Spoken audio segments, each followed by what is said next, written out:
Kondisi terbaru Rizky Bilar setelah mangkir dari pemeriksaan polisi soal KDRT. Ustadz turun tangan. Kondisi terbaru Rizky Bilar setelah mangkir dari pemeriksaan Polres Metro Jakarta Selatan soal KDRT. Rizky Bilar mangkir dengan alasan kondisi psikisnya terganggu, gegara dihujat hingga dicaci netizen setelah aniaya Lesti Kejora. Kondisi terbaru Rizky Bilar, suami Lesti Kejora tersebut diungkap sang pengacara Surya Dharma Simbolon.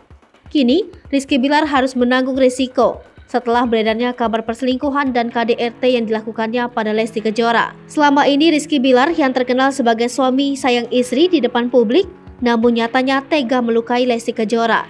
Seharusnya Rizky Bilar diperiksa polisi pada hari Kamis 6 Oktober 2022. Ia dijadwalkan menjalani pemeriksaan atas kasus KDRT yang dilakukannya pada Lesti Kejora. Agenda pemeriksaan untuk meminta keterangan Rizky Bilar atas perbuatannya pada Lesti Kejora. Dikutip dari tribunnews.com, menurut pihak kepolisian hingga kini status Rizky Bilar masih sebatas saksi. Namun, Bilar bisa segera menjadi tersangka jika apa yang dituduhkannya itu terbukti. Rizky Bilar akan dikenakan pasal 44 ayat 2 Undang-Undang RI nomor 23 tahun 2004 tentang kekerasan dalam rumah tangga jika terbukti melakukan hal itu. Adapun ancaman hukumannya yakni 10 tahun penjara. Adapun beberapa pertanyaan akan diajukan Nurma pada Rizky Bilar.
Hai pemirsa Suri Popo TV, jangan lupa komen, like, dan subscribe, serta tonton terus berita-berita terupdate lainnya